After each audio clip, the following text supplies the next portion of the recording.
बोले शंकर महाराज।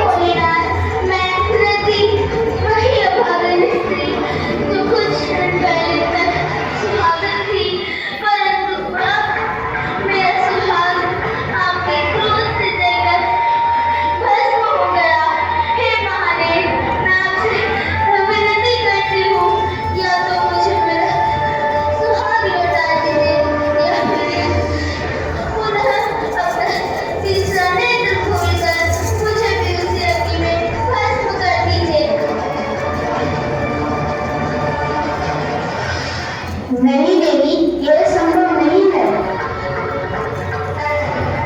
तब देवाधिदेव कृपया तो बताइए कि मेरे पति का दोष क्या था। देवराज इंद्र उनके राजा हैं।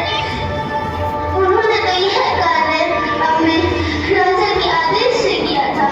उन्होंने तो केवल अपना कर्तव्य निभाया था। यदि आपने मेरे पति को जीवित नहीं किया तो लोग राज्य का पालन करने से भयभीत हो जाएंगे।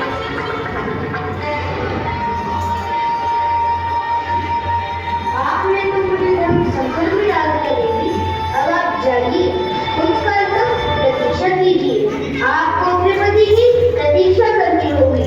जब भगवान श्री हरि विष्णु कृष्ण अवतार लेंगे तब आप अपने पति से पुनः मिलेंगे। तब तक आपके पति इस संसार में अनंत रूप से रहेंगे। वह दिखेंगे नहीं पर और व्यापक हो जाएंगे। आप धन्य हैं प्रभु, आप धन्य हैं। आपने इस दुखिया स्त्री पर बहुत कृपा करी है। मैं सदा आपकी ऋणी रहूंगी भोलेनाथ। हर हर महादेव, हर हर महादेव। तालियों के साथ पूजा का बंधन करके रहिए। इस प्रकार महादेव ने देवताओं के इस अनुरोध को स्वीकार किया।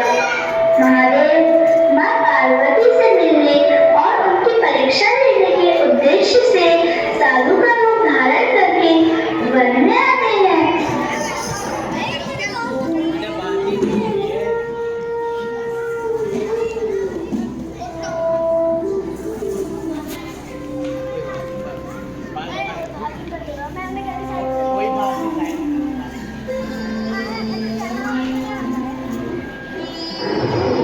ओम नमः शिवाय, ओम नमः शिवाय, ओम नमः शिवाय, आदर्श भैया कहाँ है?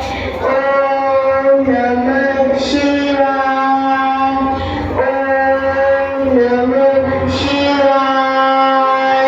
ओम नमः शिवाय, ओम नमः शिवाय।